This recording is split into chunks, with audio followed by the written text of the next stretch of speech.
नमस्कार दोस्तों, स्वागत है आप सभी का द ज्योग्राफी पॉडकास्ट। जी हाँ, ज्योग्राफी पॉडकास्ट हमने ये एक इनिशिएटिव लिया था शुभेंदु मुखर्जी एजुकेशन में, ताकि एग्ज़ाम के लास्ट दिनों में अगर आप रिवाइज करना चाहते हैं पूरी ज्योग्राफी, तो आप जस्ट लिसन एंड रिवाइज करके ये याद कर सकते हैं। आपको करना क्या है, आपको सिर्फ ईयरफोन्स लगाने हैं और बस इस पॉडकास्ट को सुनना है। ये पॉडकास्ट हम स्पॉटिफाई पे ऑलरेडी रन कर रहे हैं, लेकिन ये डिसीजन मैंने लिया है कि इसको मैं अब यूट्यूब पे भी चलाऊंगा। तो इस फॉर्मेट पे आप ये पॉडकास्ट यहाँ देख पाएंगे। और मेरे लेफ्ट एंड राइट में आप देख रहे होंगे कि कुछ चेहरे हैं।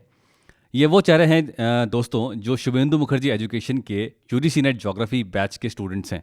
और इन्होंने 2021 और 2022 के अंदर यूजीसी नेट ज्योग्राफी एग्ज़ाम निकाला है विद जीआरएफ विद नेट। कुछ लोगों ने फर्स्ट अटैम्प्ट में किया है। ये मैंने इसलिए लगाया है ताकि आप लोग भी इंस्पायर हों और आप लोग भी अपनी जगह यहाँ पर ज़रूर बनाएं।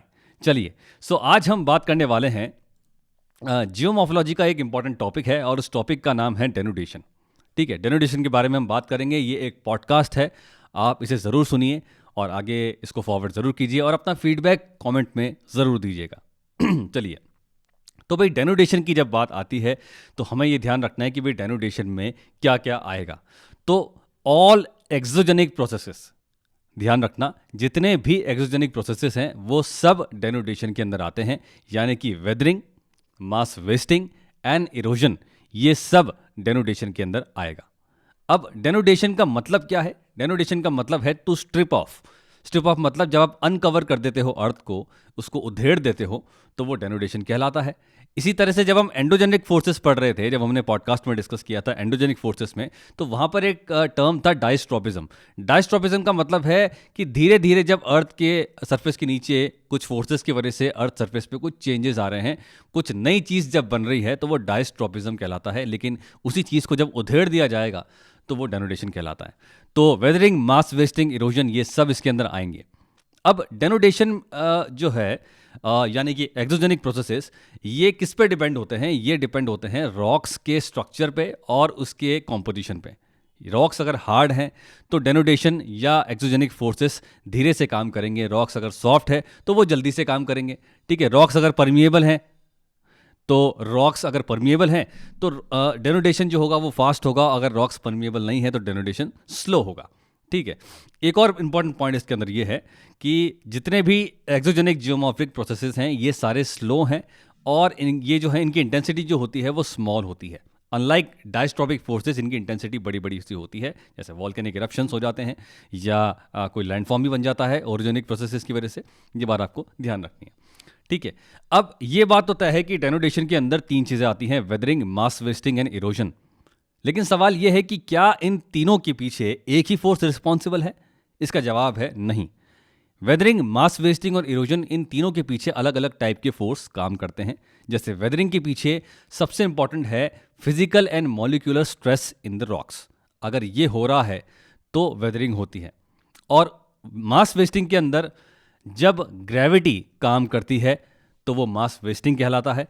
और इरोजन के अंदर kinetic energy of any running geomorphic agent, यानी कि रनिंग जियोमॉर्फिक एजेंट मतलब रनिंग वाटर, विंड्स, ग्लेशियर, ठीक है, कुछ भी हो सकता है, वेव्स हो सकती हैं, उनकी काइनेटिक एनर्जी की वजह से इरोजन होता है। ठीक है, वेदरिंग, मास वेस्टिंग और इरोजन को मैं अक्सर अपनी क्लासेस के अंदर समझाता हूं कि देखो सिंपल सा है, अगर एक बड़ा पत्थर छोटी रॉक डेब्री के अंदर कन्वर्ट हो गया तो वो वेदरिंग है। ठीक है, उसमें कोई डिस्प्लेसमेंट नहीं हुआ है, वो वेदरिंग है। और ये छोटी रॉक डेब्री लेकिन अगर under the impact of gravity की वजह से, फिसल पट्टी की वजह से वो नीचे की तरफ आती है under the impact of gravity, तो वो कहलाता है मास वेस्टिंग।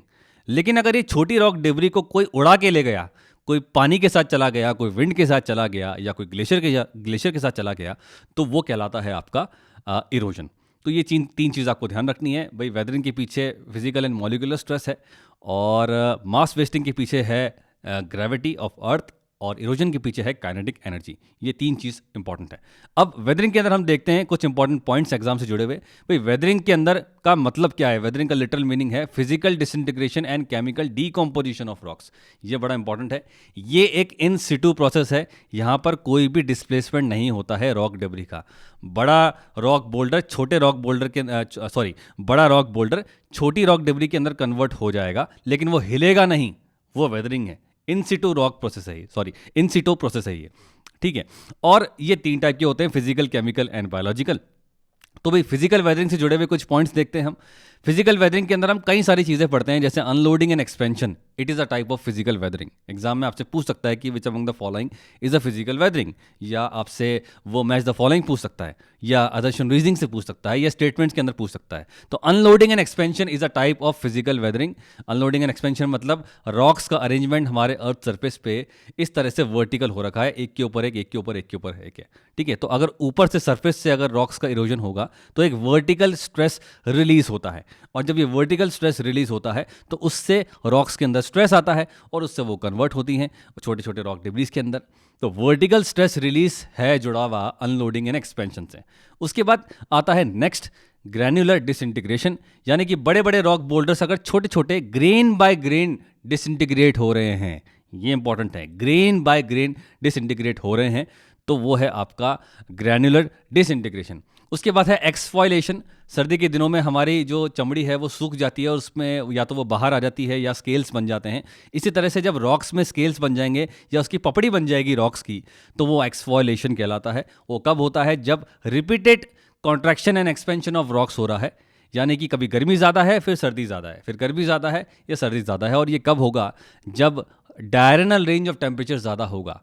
मतलब दिन में टेम्परेचर जा रहा है 30-35 डिग्री, लेकिन रात में टेम्परेचर जो है वो चला गया 10 डिग्री या 5 डिग्री।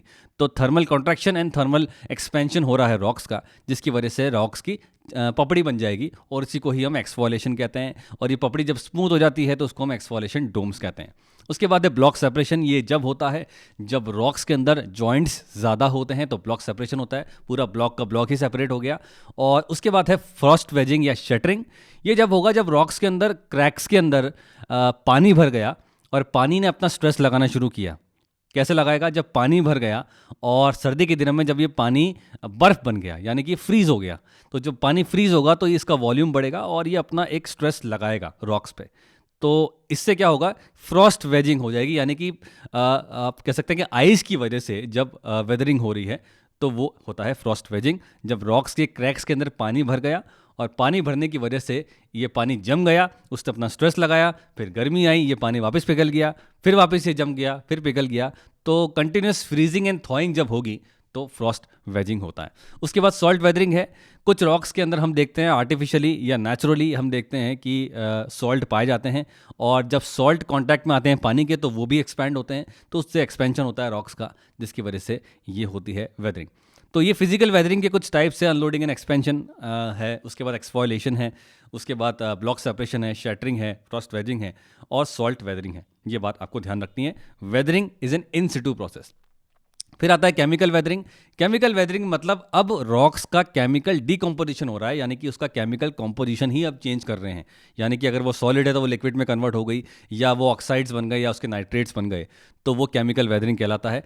क्या होगा इसके अंदर? Rocks are decomposed, dissolved and reduced to a finer state is a chemical weathering. Decomposed, dissolved and reduced to a finer state is a chemical weathering. क्या क्या टाइप्स हो सकते हैं इसके? जैसे हम फिजिकल वेदरिंग में देखते हैं, यहाँ पर भी कुछ टाइप्स हैं, जैसे कि सोल्यूशन है, is a kind of chemical weathering. Carbonation is a kind of chemical weathering. Hydration, oxidation and reduction.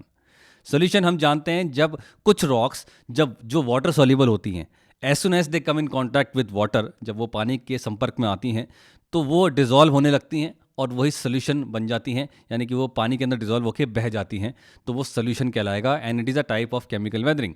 ठीक है, तो जो रॉक्स पानी के कांटेक्ट में आने से डिज़ोल्व हो जाती हैं तो वो सोल्यूशन कहलाता है। जैसे नाइट्रेट्स हो गया, पोटेशियम हो गया, ये सारे जो रॉक्स हैं जिनके अंदर नाइट्रेट्स एंड पोटेशियम है, वो सोल्यूशन का शिकार होती हैं।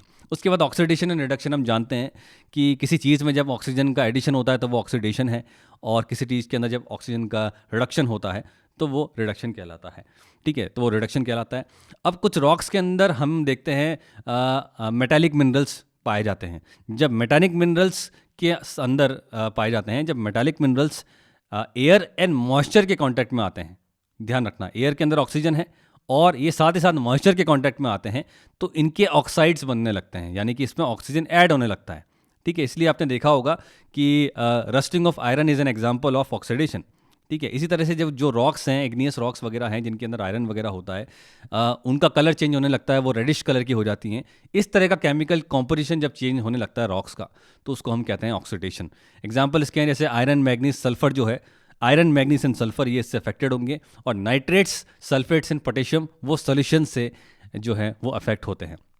उसके बाद रिडक्शन आप जानते हैं, जब किसी चीज़ से ऑक्सीजन हम रिड्यूस कर दें, तो ये नॉर्मली कब हो सकता है भाई, अर्थ सरफेस पे तो नहीं हो सकता, हम ऑक्सीजन को नहीं हटा सकते, लेकिन पानी के नीचे बिलो द वाटर टेबल हमें ऑक्सीजन नहीं मिलती, वो डिजॉल्व फॉर्म के अंदर होती है। तो रॉक्स जो पानी के नीचे चली गई डिस्प्लेसमेंट की वजह से, और वो बिल्कुल ऑक्सीजन से कट ऑफ हो गई, तो वहाँ पर रिडक्शन होगा, और यहाँ पर अब क्या होगा, वो मेटालिक मिनरल्स जो रेड कलर के कन्वर्ट हो रहे थे, रेडिश कलर जिनका आ रहा था, वो अब ग्रीनिश कलर के अंदर हो जाएंगे, और वो हम कहलाते हैं, उसे हम कहते हैं रिडक्शन। ये बात आपको ध्यान रखनी है। तो नॉर्मली स्टैग्नेंट वाटर के अंदर, किसी पॉन्ड के अंदर या किसी सी के अंदर हम देखते हैं ग्रीनिश कलर होने लगता है या ब्लूइश ग्रे कलर होने लगता है रॉक्स का, तो उसे हम रिडक्शन कहते हैं। तो ये भी एक केमिकल डिकम्पोजिशन है, ठीक है। उसके बाद है बायोलॉजिकल वेदरिंग, वेरी इजी, ये बात हम जानते हैं। बायोलॉजिकल वेदरिंग मतलब जब ऑर्गेनिजम्स की वजह से, ऑर्गेनिजम्स के मूवमेंट की वजह से या उनके नेचर या बिहेवियर की वजह से रॉक्स का डिसइंटीग्रेशन हो रहा है, तो वो बायोलॉजिकल वेदरिंग कहलाएगा। कई बार आप देखते हैं पत्थरों के अंदर से ही जो है प्लांट्स की रूट्स निकल जाती हैं, और फिर वो पत्थर आगे जाके क्रैक्स उसमें बनते हैं, और आगे जाके उसकी वेदरिंग होती है। या रोडेंट्स हमने देखे हैं, ऐसे जानवर या ऐसे इंसेक्ट्स जो बिल बनाते हैं ज़मीन के अंदर, वो जब ज़मीन को खोदते हैं या डिग करते हैं, तो उससे भी क्या हो रहा है, मिक्सिंग हो रही है, और मतलब उससे वेदरिंग हो रही है, उससे अफेक्शन हो रहा है, उससे अफेक्ट हो रही है रॉक्स हमारी, ठीक है। तो ये सब चीज़ें इसके अंदर आएंगी। तो एग्जांपल्स क्या हो सकते हैं, organisms like earthworms biological weathering के अंदर रिस्पॉन्सिबल हैं, रोडेंट्स रिस्पॉन्सिबल हैं। हम जब अपनी एक्टिविटीज़ करते हैं, फार्मिंग की, प्लॉइंग करते हैं, हम कल्टिवेटिंग ऑफ सॉइल्स करते हैं, ये सब आएगा आपके बायोलॉजिकल वेदरिंग के अंदर, ठीक है। तो ये हमने देखा वेदरिंग के बारे में। अब मास वेस्टिंग क्या है, मैंने कहा था कि जब बड़ा रॉक बोल्डर छोटे रॉक बोल्डर के अंदर कन्वर्ट हो रहा है, और ये छोटा सा रॉक बोल्डर अब under the impact of gravity नीचे आ रहा है, तो वो मास वेस्टिंग है, ठीक है। अब under the impact of gravity अगर उसकी स्पीड अलग अलग है, तो वो different kinds of mass wasting बनेंगे। अगर वो स्लो हैं तो वो सॉइल क्रीप, सॉइल फ्लक्शन ऐसे कहलाएंगे। अगर वो फास्ट आ रहे हैं तो हम उसे फ्लो बोल सकते हैं। फास्ट आ रहे हैं और उसमें पानी भी ऐड हो गया, तो अर्थ फ्लो, मड फ्लो, डबरी फ्लो, ये हैं मास वेस्टिंग के टाइप्स। जो वेट मास वेस्टिंग है और इसमें पानी इन्वॉल्व हो गया है, ठीक है, थोड़ा थोड़ा पानी कंटेंट इसके अंदर आ गया है, लेकिन still they are moving under the impact of gravity, नीचे की तरफ ही आ रहे हैं। इससे रनिंग वाटर लेके नहीं आ रहा, इसमें थोड़ा पानी आ गया है और अब ये under the impact of gravity नीचे आ रहे हैं, तो ये वेट मास वेस्टिंग है। कई बार ऐसा होगा कि स्पीड बहुत फास्ट होगी, तो रॉक फॉल जो हम देखते हैं, रॉक फॉल जो होती है, रॉक एकाएक नीचे गिर जाती है, फ्री फॉल होता है, it is a fastest kind of mass wasting.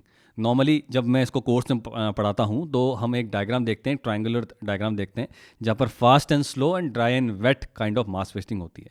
तो ये है कुछ टाइप हमने देखे होंगे। स्लम्पिंग जो है is a kind of mass wasting, solifluction is a kind of mass wasting, soil creep is a kind of mass wasting, earth flow, mud flow, debris flow is a kind of mass wasting, landslide is a kind of mass wasting, ठीक है, rock fall is a kind of mass wasting, earth fall is a kind of mass wasting. तो according to the speed and according to the degree of dryness and wetness, ये different types of mass wasting होते हैं, ठीक है। अब last है erosion.